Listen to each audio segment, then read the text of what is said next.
Welcome to Creeper World 4. I don't think I ever would have taken a look at this game, never heard of the franchise before in my life, but I had a look at it because it's like a top seller or like new and trending on Steam. So I had a look, and it's a real-time strategy game that's basically been made 3D, and there's a lot of people currently playing. There's really good reviews for it. It is fairly expensive. It's currently on sale, I believe, like a launch sale. It's £17.50 or something like that. But I did notice there was a demo, so instead of buying a game that I'm not too sure about, I thought I'd load into the demo. And because there are quite a lot of people playing the game, I thought I would make a basic tips sort of video to help you guys out. And if you like the video and stuff, then I'll buy the game, come back, and I'll do more videos for the full game to help you guys complete it, because there could be parts that are really tricky. I've heard it's a little bit tougher than the previous games, but there's not too much of a challenge. It is like an intermediate sort of game. But you start off with this game, and remember, it's pretty basic because I'm just playing the demo. But you start off doing basic tasks with only power towers is what I'm going to call them. They're just towers,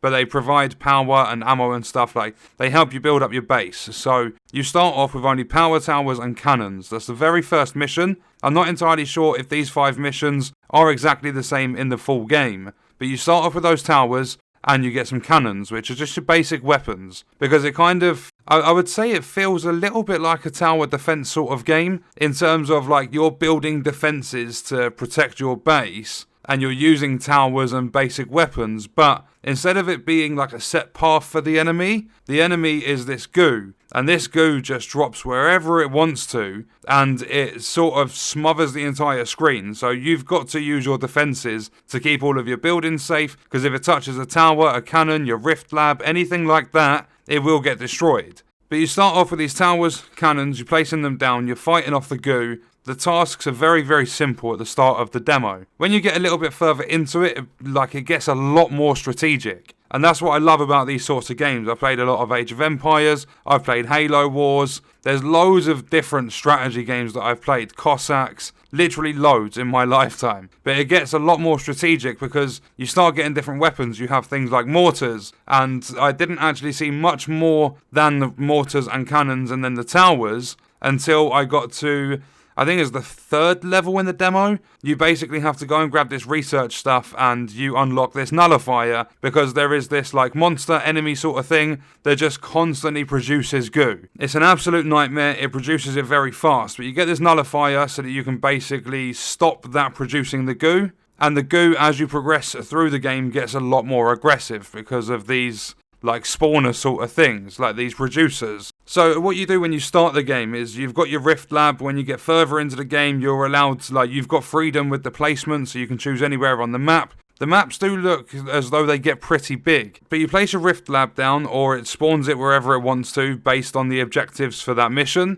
and that's where you start connecting your towers. They go directly from the rift lab. Then once you've got some of those set up, you power up your cannons with them, and you can do the other weapons and stuff, but they're all powered from the towers in your rift lab, so make sure all the lines are connected. When it's just for like power, it will be a straight white line that goes from like tower to tower. When it's ammo, in order to feed a weapon for example, it will be like this dotted sort of line, and it can come from the rift lab and the towers in terms of power and ammo. But just make sure you're keeping an eye on the lines, because if you place a tower too far away from the previous one, it's not going to be powered up, it's not going to work, it's going to be completely pointless. If it was the case of being able to do that, then you could just simply put one on the objective and boom, that's it complete. But they all have to be connected, so keep your eyes on that. At the top left of the screen, the very top left, you'll see how much power you are generating. It'll just say GEN. You'll see how much you're using, and you'll also see how much you have in storage. Be careful with the amount of weapons you have. Don't overdo it, because you will go into a deficit, so you won't be able to provide ammo, you won't be able to provide power to your towers, and everything, your entire base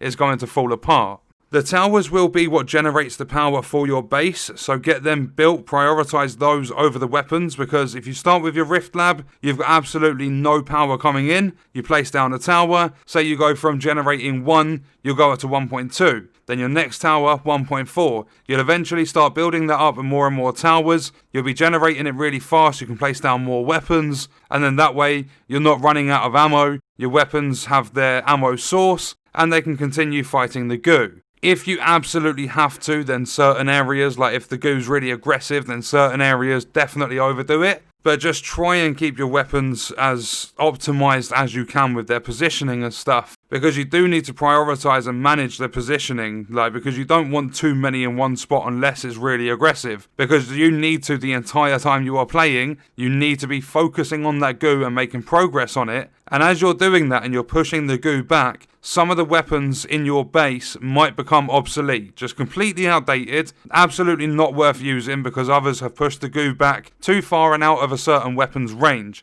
So at that point, destroy your weapon or move it into a better position because you can just literally pick up weapons and stuff, move them around wherever you want to.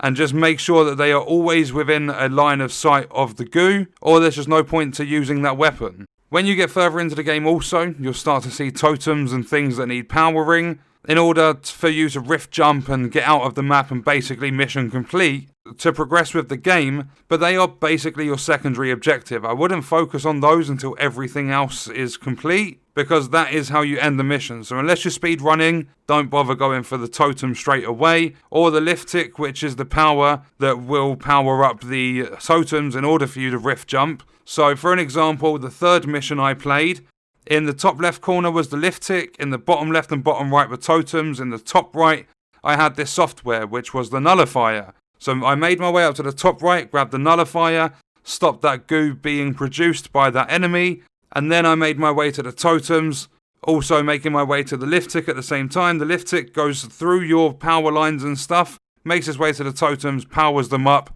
that's mission complete, you're allowed to rift jump. And just remember that I was only playing the demo for this. That's pretty much going to cover the tips I have for it. There are only 5 missions available and I played 3 of them on this demo. I'm really enjoying it. I wasn't thinking too much of the game. Loaded it up. Literally like 45 minutes to an hour later, I'd suddenly caught up with time again. Completely lost track of time because I do enjoy this. It's a very basic looking real-time strategy game, but it's a lot of fun. It gets you immersed into it. And there is a lot of strategy to it. You need to be thinking a lot about your next move, what's going to happen with the goo, how fast it's going to spread. There's a lot to it. But if these tips did help you out in any way, and you would like to see more of this game on the channel, more tips and guides, then leave a like to let me know on this video, and I will buy the game and make some more videos for it. That's going to do it for this one though. I will see you in the next video. I hope you guys enjoyed it. I hope it helped you out. Thank you for watching.